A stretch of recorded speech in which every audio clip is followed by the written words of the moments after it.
Tere! Euroopa Komisjoni president Jean-Claude Juncker esines täna Euroopa Nõukogu Parlamentaarse Assamblee istungil ehk EMPAs, nagu seda lühendatult öeldakse.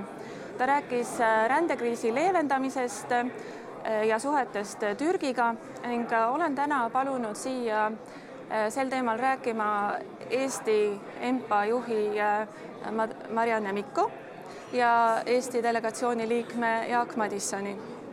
Marianne Mikko, mis oli Junckeri peamine sõnum täna? Meil oli üldiselt väga hea meel, et Jean-Claude Juncker, Euroopa Komisjoni president, leidis selleks aega siia tulla, sest et nagu ta ise oma kõne alguses korduvalt rõhutas, et selle majaga, Euroopa paleega seob teda mõnetine ajalugu, et kui ta oli tudeng, siis ta siin protestis Giscard d'Estaing'i vastu, et ta on olnud kõrvalmajas ehk Euroopa Parlamendis kord vähemalt kuus, aga et tõsi jah, siia satub ta harva. Nii et see on tähtis, et ta siin meie ees oli. Ta kriipsutas alla, alustades oma kõnet prantsuse keeles. Üldse rääkis ta kokku 3 keeles, et prantsusekeelne kõne oli natuke ajalooline, tagasivaatev, sügavad sümbolid, Euroopa identiteet ja see, kuidas 2 institutsiooni, ehk siis Euroopa Liit, majandusorganisatsioon ennekõike ja Euroopa Nõukogu inimõiguste ja demokraatia organisatsioon ennekõike, et kuidas me üksteist täiendame. Siis, kui ta läks üle inglisekeelse jutu peale, siis ta rääkis asjast ehk pragmaatilisematest ja praegu Euroopa ees seisvatest väljakutsetest ja loomulikult selleks on rändekriis. Ta nimetas ka seda, et see on rändekriis ja mitte teiste sõnadega ja peatus küllalt pikalt, mitte väga põhjalikult, aga küllalt pikalt meie ehk siis Euroopa Liidu ja Türgi suhetel ja sellel väga värskel 18. märtsist alguse saanud Euroopa Liidu Türgi lepingul ja lõpetas oma kõne saksa keeles, kus ta rääkis et kuidas need 2 organisatsiooni, Euroopa Liit ja Euroopa Nõukogu, võiksid olla pragmaatilisemas ja praktilisemas läbikäimises. Nii et ses suhtes see oli suure riigimehe, tõsi küll väikesest, väga väiksest riigist nagu Luksemburg, endine peaminister ja praegu Euroopa Komisjoni presidendi kõne hästi üles ehitatud, väga elegantses sõnastuses, välja arvatud üks, et need väljakutsed, mis Euroopa ees praegu on sedavõrd suured, et võib-olla oleks ma oodanud kõnelt kas rohkem konstruktiivsest või vähemasti oleks ta rääkinud meile ka nagu otsekoheselt ohtudest ja sellest, kas see Euroopa Liidu ja Türgi leping ka praktiliselt hakkab tööle ja mis võiksid ohud olla. Ehk ta oleks nagu võinud meid rohkem usaldada. Teisest küljest jällegi, et siin on 47 liikmesriiki ja ainult 28 neist on Euroopa Liidu liikmesriigid. Et ma nagu taipan, miks ta ei tulnud täis avameelsust meie ette. Jaak Madisson, mis oli teie meelest Junckeri kõne sõnum? Sõnum just nimelt nagu ka nõustudes proua Mikkoga, et see oli väga selline ülevaatlik ja sümboolne, et mis puudutab 2 organisatsioonid koostööd ja sellist sidusust. Mina oleks oodanud rohkem just nimelt selliseid konkreetseid ettepanekuid, sihtmärke, järgmisi samme, kuidas praeguses kriisis käituda, mis on edane tegevuskava, kuidas hakkab reaalselt rakenduma kokkulepe Türgiga, mis ei kõik olemata kahjuks. Pärast ka küsimusi küsides kahjuks ma ise selleni jõudnud, proua Mikko sai küsimuse küsida, siis ka küsimuste vastamise käigus libiseti kõige sellistest võib-olla raskematest küsimustest ja teravamatest situatsioonidest väga kiiresti üle, ilma sellise konkreetse vastamiseta, sest alles ka hiljuti ju võttes aluseks Türgi peaministri väljaütlemise, et kui viisavabadus ei rakendu juunikuuks Euroopa Liiduga, ei lähe Türgi edasi kokkuleppe täitmisega. Et sellised teravad asjad jäid väga puutumata ja mindi üle reljeefsete väljenditega solidaarsusest, ühiskoostööst, kriiside lahendamine üksmeele abil, aga ma arvan, et sellest tänaseks päevaks on väga vähe abi, et seal on vaja palju enamat. ma olen Jaak Madissoniga üldiselt sama meelt ja Eesti delegatsioon tegelikult siin Strasbourgis Euroopa Nõukogu Parlamentaarses Assamblees käitubki delegatsioonina nagu rahvusriigi esindusena. Et üks, mis muidugi võib-olla on või jäi sul Jaak märkamata, oli see, et pärast seda, kui lahkus Türgi peaminister Ankarast, andis ta või vahetult enne seda andis ta pressikonverentsi või ta käest küsiti, et missugust sõnumit ta läheb Euroopale viima ja siis ta loomulikult seisis selle eest, et viisavabadus peab saama teoks Euroopa Liidu ja Türgi vahel. Ja sellele tegelikult juba on Jean-Claude Juncker vastanud ka meedia vahendusel. See on kahju muidugi, et ta minu konkreetsele küsimusele, et mis juhtub siis, kui Türgi kuna ei täida kriteeriumeid, viisavabaduse tarvis on täita vaja kriteeriumid, olgu see Ukraina või olgu selleks Georgia, tähendab on ka Türgil vaja teatud kriteeriumi täita. Ja Eesti poolt tuli küsimus, aga härra Jean-Claude Juncker, mis juhtub siis, kui nii türklased ei käitu, tähendab, et mis on plaan B? Ja elegantselt vilunud poliitikuna, kuna see oli ebamugav ja ta oma arust ilmselt oli meedias sellele juba nagu vastanud, et Türgi peab kõik tingimused täitma, ta ei tahtnud seda alla kriipsutada. Nii et ma saan siin nagu, ütleme, poliitikuna saan ma Junckeri käitumisest aru, aga tal ei olnud meie ees sugugi lihtne. Täiesti nõus, et me just peale seda siis küsimustele vastamise vooru ise ka nägin meedias tema avaldust seoses Türgiga, Türgi peaministri avaldusega hommikul, kui ta väljus Ankara lennujaamast ja siis Jean-Claude Junckeri vastus sellele, et mitte mingit allahindlust ei tehta tingimustele ja viisavabaduse nõuete täitmiseks peab täitma Türgi eelnevalt kokku lepitud tingimused. Nii et kuigi Türgi peaminister küll üritas siin oma 45 minutis pikkuses kõnes siis väita ja tõestada kõigile, et Türgi on üks ääretult ütlemata demokraatlik, inimõiguseid austav ja euroopalik riik, mis minu jaoks väga usutav, kui tegemist on väga diplomaadiga, väga tõesti hea kõnemehega ja ma arvan, et väga palju inimesi ka nii-öelda olid ka sellest võlutud, kuid kui me vaatame reaalset olukorda Türgis, siis see olukord ikka ei ole päris selline, et 2 kuu pärast me võiksime rääkida viisavabadusest Türgiga, nii et eks näis. Mida Türgi peaminister oma kõnes esile tõi? Pean tunnistama, et kuna see on väga värskelt lõppenud istungjärk, mis just lõppeski Türgi peaministri esinemisega, olen ma teatud segaduses. Ja uskuge, oma elu vältel nii ajakirjaniku, aga ka poliitikuga ei ole mind rivist väga kerge välja lüüa. Aga nii nagu Jaak Madisson viitas, et kõne oli 45 minutit. Selles majas, enne kui tuleb ka ükskõik millise riigi peaminister, on teatud parameetrid, mille puhul on öeldud, et kõigepealt on kõne ja siis on saadikutel võimalus esitada küsimusi, mugavaid, ebamugavaid küsimusi. Sisuliselt tema esinemise paatos oli aeg täis rääkida.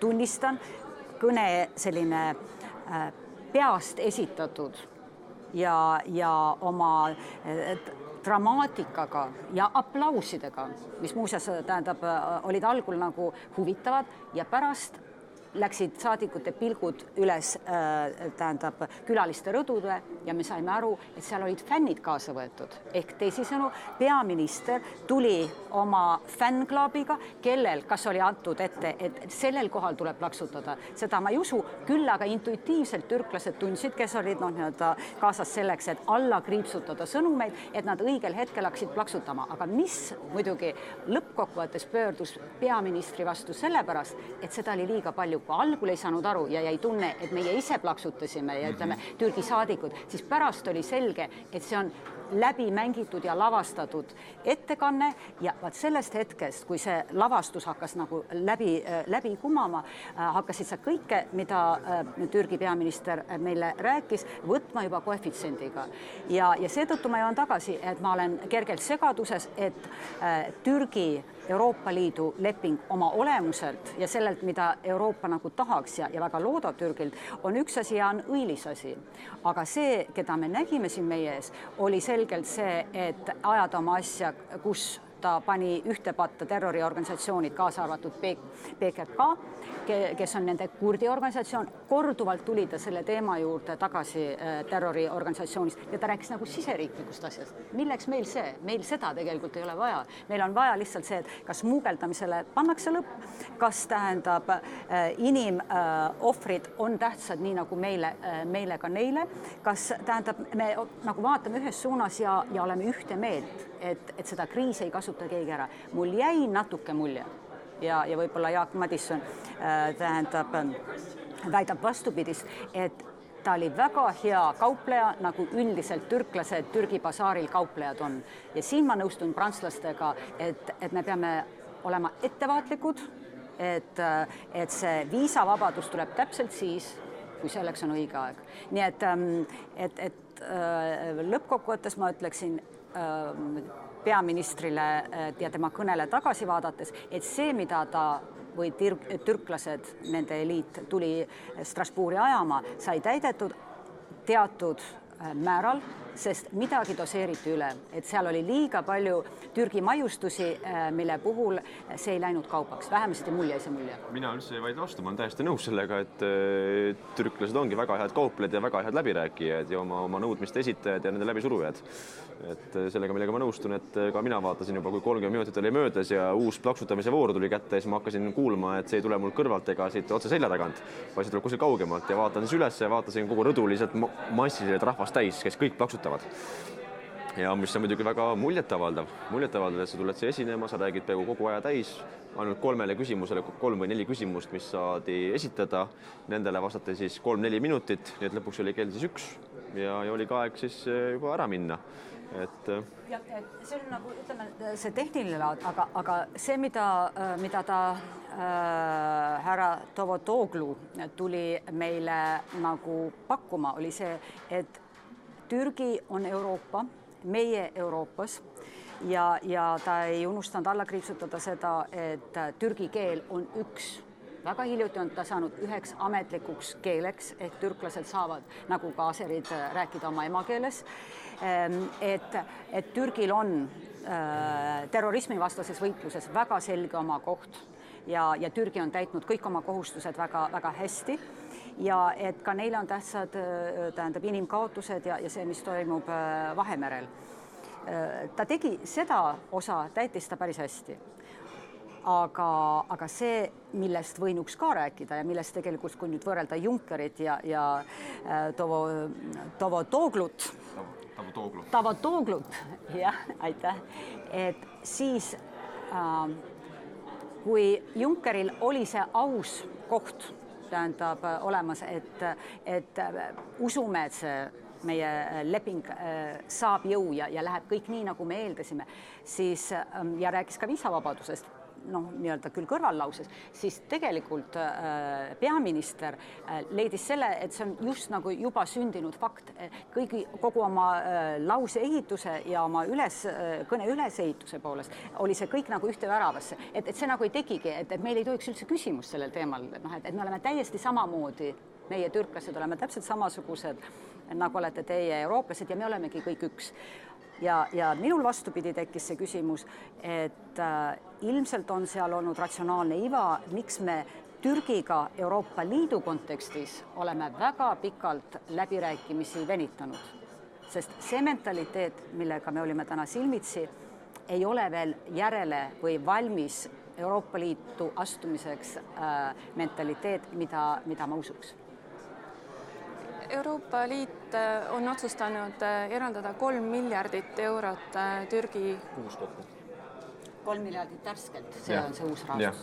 Ja Türgi pagulasrahastusse ja Eesti osa sellest on 2,8 miljonit ning Riigikogu Euroopa Liidu asjade komisjon, mille liikmete mõlemad ka olete, on seda raha eraldamist toetanud.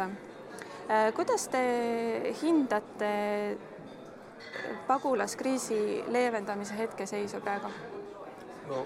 Jah, Euroopa asjade komisjon toetas seda küll mitte konsensuslikult, et mina olin sellele vastu oma häälega.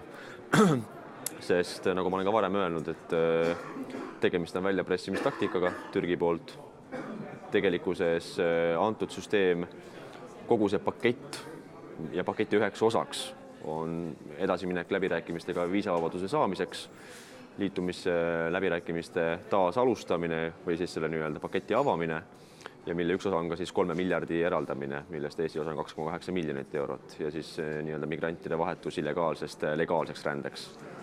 Et minu hinnangul see tööle ei hakka, kui me vaatame kas või täna hommikuseid avaldusi härra Davutoglu poolt ja nii-öelda ka ähvardusi Euroopa suunas, siis ma arvan, et see on üks samm selles suunas, et see nii-öelda kokkulepe ei jõua rakenduda sellisel määral, nagu seda on loetud ja ma ei näe mitte ühtegi põhjust, miks Eesti peaks nii-öelda alluma väljapressimistaktikale ja olema üks osa sellest nii-öelda kaasaminejatest, kes maksab Türgile selle eest, et nad on oma nõudmisi esitanud niivõrd efektselt ja neid läbi surunud. Et selles küsimus olen mina seda meelt täielikult. Marianne Mikko, kas kokkulepe rakendub? Jah, ma olen siinkohal skeptiline entusiast ja loodan väga, et tähendab, mida on ikkagi läbi analüüsitud ja läbi mängitud kaasa arvatud tegelikult selle lehmakauplemise on ka Euroopa Komisjon endale ikkagi selgeks teinud, et see tuleb ja nii vähem on nõus sellega rahvusriikide tähendab ministrid ja peaministrid. Aga kui on võetud nüüd ette mõte, et proovime midagi ära teha, siis esimesed, tähendab, no nüüd võib öelda esimesed nädalad, sest 4. aprillist hakkas jõustuma see, et süürlane süürlase vastu. See tähendab seda, et voog Vahemerel Türgist Kreekasse on kordi ja kordi vähenenud. Seda võib öelda faktina, see toimib. Tähendab, mis muidugi ei tähenda seda, et me võiksime muutuda naiivseks, et kui on olemas turg, ma mõtlen, smugeldajad tahavad raha saada ja inimesed, kes tahavad Euroopasse liikuda, et ei võiks tekkida uusi koridore. Ja siinkohal, kui mõtleme nädala alguse peale, siis olidki Euroopa Liidu välisministrid koos ja arutasid asja, mis saab Liibüast, sest see on ilmselt see järgmine koridor, mis samamoodi läbi Vahemere teisest kohast hakkab Euroopasse tooma illegaalseid migrante. Nii et Türgiga seoses ma arvan, et lõppkokkuvõttes asi on toimimas ja türklased annavad endale aru ka, et eurooplased tunnevad Türgit ja siin on Austria omal kohal, kes teab väga täpselt, millest türklased jutustavad Balkani riikidest, üks ja teine oskab nii-öelda jutustada tähendab Türgi olemusest, et ega nad katsetavad.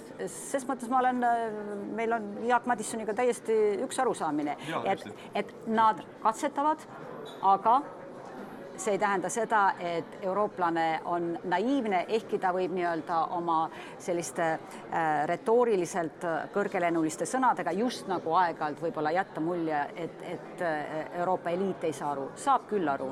Ja mina usun, et see läheb käima, see 2,8 miljonit ka Eestist tulnud eurot on õigel kohal. Nii et mina olin loomulikult selle Euroopa Liidu, Türgi lepingu poolt ja rahastamise poolt samamoodi, nii nagu meie Euroopa Liidu asjade komisjon üldiselt oli. Marianne Mikko ja Jaak Madisson, aitäh teile intervjuu eest!